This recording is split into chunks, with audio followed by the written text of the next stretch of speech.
anladık. Burada anladık. Maaşını yem değil, özünü yem değil bu dostum. Ölüp ket. Ölüpler ketken bitip yürmey, meylime. He, sen gana ölgün mürdaşav. Xoramlap jiripsan komman yersani, inanka kirgizipsan ku. Ha, piyada qaldın endi puquma oqshab.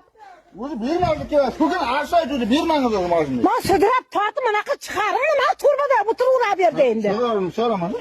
Hey, ana Asılbek'tin kamazın memranman chaqirib tortib chiqarish kerakmi? Ağayının mı?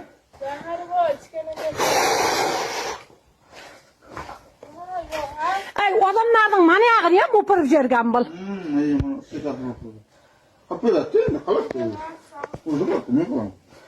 He, o'lgina, mozaratda o'lib ketgina. Mana jip kamirib ko'tiga urib o'tiribdi. Odamlarning oybanini ham jirtgan mana. Endi buni qilib berish kerak.